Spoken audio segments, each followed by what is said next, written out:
recently, I was offered the chance to take part in an expedition to Papua New Guinea to see routes on the island of New Britain that were used by Australian soldiers to escape the Japanese in World War II. I jumped at the opportunity to be involved. The plan was to walk some of the known routes that Australians used to escape south and west from Rabaul, and to liaise with local community leaders to discover battle sites that may not yet have been investigated.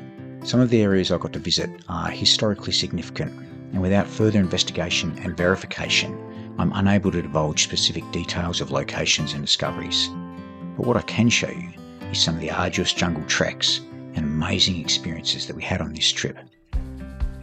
The journey began with travelling to the port of Rabaul on the northeast coast of New Britain.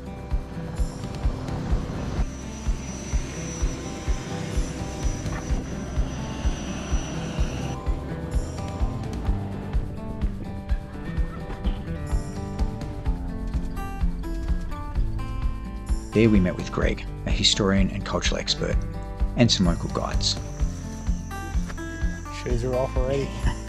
After liaising with community elders, we set off on our first trek to a remote village where we hoped to pick up guides to take us deep into the jungle and see a remote section of the route.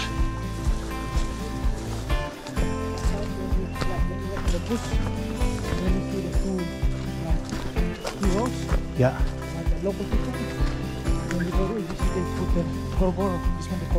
Yeah. If you see this, they will go facing that way, means that they will go this way. If you take it to a gathering and you face it up, pointing towards the gathering, it means that everyone can come and share it.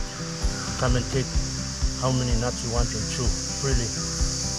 But if you get the branch of betel nut and you face it downwards, that means that nobody's allowed to come and get any betel nut until they have sorted out the issue that that's at hand. If they face it downwards, there's a problem.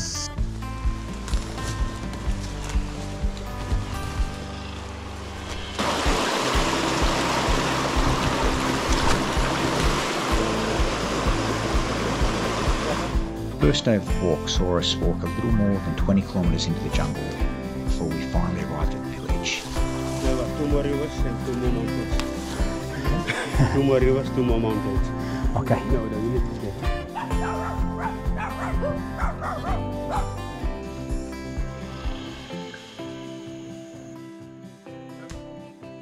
At this small village, I found myself overwhelmed by the welcome received and the generosity of the people there. Despite living mostly off what they can grow, forage and hunt, they happily shared food with us. I can't help but think that if I arrived at a stranger's home in Australia, tired, dirty and hungry, it is unlikely that I'd be made to feel so welcome.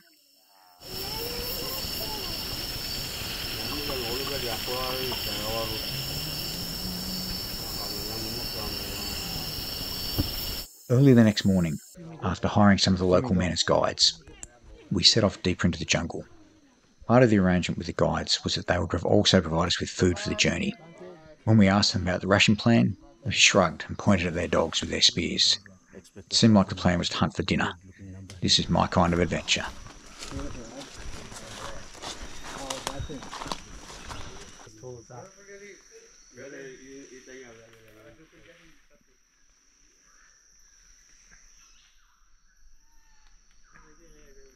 Probably found 6 bodies so far, and we're still working with the Japanese to recover all the human remains and send them back. They have a shrine in Tokyo. If they cannot identify bodies, but they're able to identify someone, it goes back straight to their families for the personal family shrines. Yeah. Lots of the Americans came back 10, 20 years ago when they could still were able to see the site where their plane crashed, or to see where they fought, get some closure. He's just saying that there's probably some good spots along the old logging roads. Yeah. For an aircraft, you mean? Later in the day, we received a message that we might be able to get access to an unverified World War II plane crash near the south coast. We quickly planned to get to a spot where we might be able to land a helicopter so that we could chase this new and exciting story. What do you reckon, mate? Humbling? It's hard. Yeah.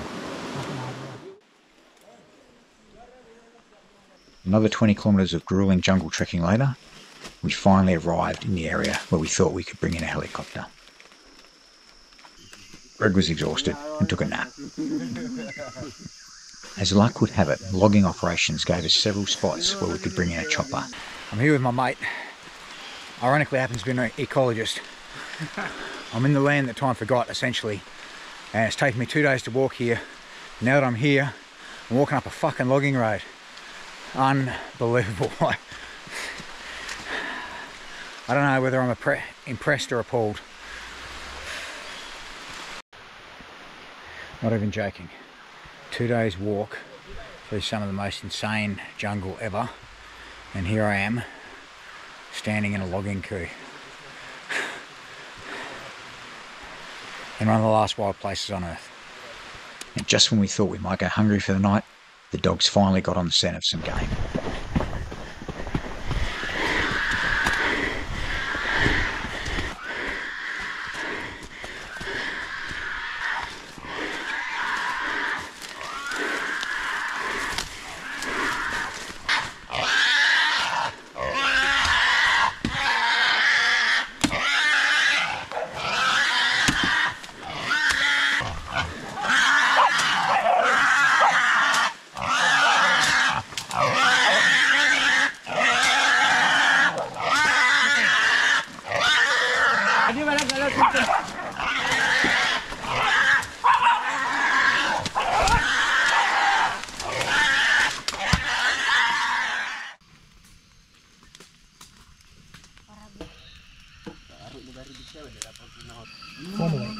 Formerly pig. Making less noise now than it was this afternoon. Well, I'm out here. I've been participating in one of the latest diet crazes. It's called Gym Slims. So the past couple of days we've done 45 k's, something like that, through the jungle. Pretty much ran out of food yesterday, but I'll tell you what, it's effective. I'll give it that. It is effective. It's not for everyone. If you're serious about weight loss, Gym Slims.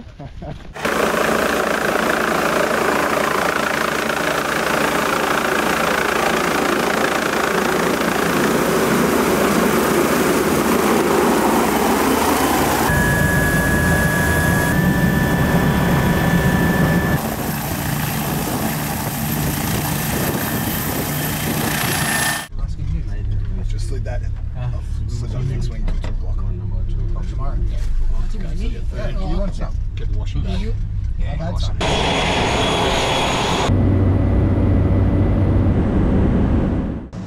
Touching down on the south coast of New Britain, we received an amazing welcome and immediately set out looking for the person who claimed they had found a plane in the jungle.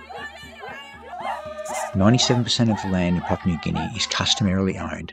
That means that it is owned by the tribal or community group that inhabits it. The only respectful way to travel through, explore, or otherwise visit much of Papua New Guinea is by meeting with village chiefs and elders in every area and gaining their approval and permission. Not doing this is not only rude and short-sighted, it can also be physically risky. Make no mistake, PNG is a wild land and deserves respect. So, our first task was to travel up and down the coast and meet with community leaders to ensure we'd be allowed to visit where we wanted to go. Joyous PNG. We have no reception, no sat phone, to get home and limited Digicel. In fact, Digicel is out, and now we're out of fuel. No petrol. And no petrol. And no fucking idea what we're doing. And we've got no liner. So Jake got sold the job on a super yacht with a private cabin and air conditioning, and so far he's done 46k back march with no food. And now we're at a Digicel, we have no sat phone, and we're in a boat with no fuel. Well, thanks for coming, Jake. welcome to land of the unexpected. No story started with we had all the fuel, we know where we're going. Ever. No one's got petrol. Japanese everywhere. To get this straight, right, we're heading back into the storm with no fuel now, right? Yeah, we're going to go further away from where we're supposed to go with less fuel. Yep. Into the rain. Roger that. You can't make this shit up. I was sleeping and I wake up to this bad news that we've run out of petrol. Okay, crisis management. We don't have enough to make it to the next stop, but we can make it back to the logging camp. Oh, we're here in this Papua New Guinean logging camp, a distinctly run for your life vibe. Jimmy, can you just recap our plan now that we don't have quite enough fuel? Yeah, so the plan was to come back to the logging camp because they would have fuel, but the barge hasn't come, so they have actually none. And now we're going around and we're trying to barter fuel off other people's boats. And you're going to siphon fuel. And we have about 15 nautical miles to go through reefs to get home in the dark. I don't see an issue. Killing it. This place has very much like a zombie apocalypse vibe. It's like World War Z meets The Jungle meets The Last of Us meets Walking Dead. Hello, dog. Eyeballing the mixture. Yeah. Yep, split by fuel. Super okay. That's about right.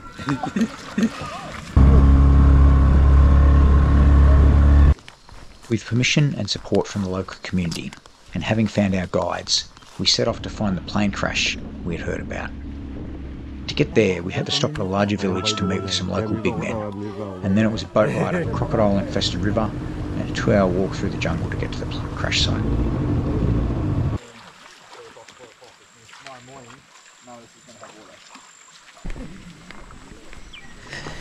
Check out, like, you buy this soil in bags back at home. Oh, dude. It would 20 kilo bag. It wouldn't be this good. So they went out of pigeon for a bit there, didn't they? Sorry? They went out of pigeon, they went local, yeah? Yeah, they went local bowls. Yeah, it was like, man. Went back to pigeon, and then I went back to local, and then I went back to... So, funny story. We just bust our gut for an hour. We get to this village, and our local guides tell us it's 2 hours to get to the campsite, and we should be there by sunset.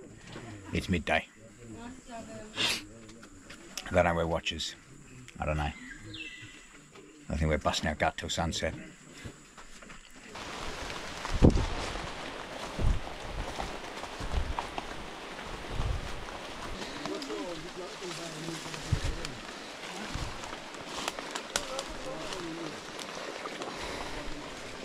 Shoes off. Currently walking on the road. Yep, we are on the road. It's marked on Garmin maps. Everything's going very smoothly. No hiccups or unfortunate.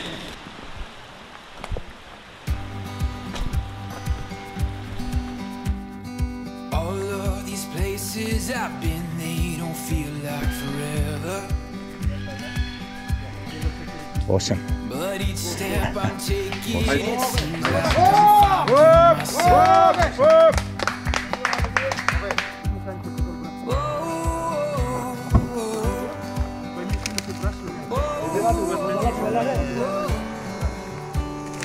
I search for gold and I've uncovered all kinds of treasure. No. Yes. But I take it all and I give it to somebody else. It's pretty cool that in the same amount of time that it took us to put up a hammock in the pissing rain, these dudes built this. They then proceeded to go fishing, catch an eel, got beds, sat up till midnight laughing. Madman, madman.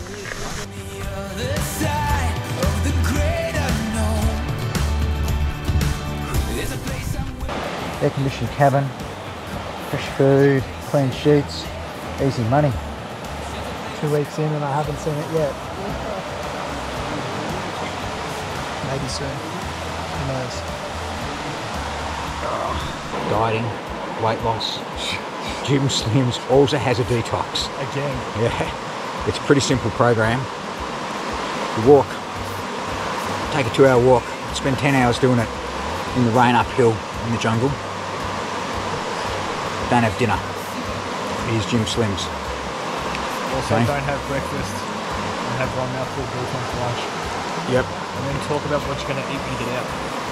Discuss food and walk back. The next day, no rain, but before the humidity's left the air, Jim Slims detox. Get on it. While we had some great adventures, our trip wasn't all boat cruises and jungle sightseeing. Papua New Guinea is a wild, undeveloped country, and education and healthcare is very challenging. Some of the funding for this expedition was used for community projects in the local area. One was youth sport and education, and another was medical support. As a matter of respect, I did not take any footage of anyone receiving medical aid from our team. The conditions of the local clinics and the resources available are very different from what we have and take for granted in a country like Australia. This is a consulting room and one aid post. As shocking as this is, the maternity ward was far worse. Over the course of a few days, hundreds of people were treated for a variety of ailments, some of which were life-threatening. We were lucky and honoured to have Dr. Barry Kirby fly in to help. Dr. Kirby, or Barry as he prefers to be called, is an Australian doctor who runs a charity called the Hands of Rescue, Thor for short. The Hands of Rescue is committed to providing direct medical assistance to mothers in Papua New Guinea, as well as training and education for medical staff and families. Their mission is to bring safe motherhood to Papua New Guinea. Quite a few babies were delivered while we were there, and several mothers would have died from complications if not for Barry. Sadly, it is very common for mothers and babies to die during or soon after childbirth in Papua New Guinea. If you'd like to know more about the Hands of Rescue, or to donate, I've put a link in the video description. I've met some great people in my life. Barry and his team are real life heroes. I feel truly honoured to have met someone so selfless and dedicated to helping others.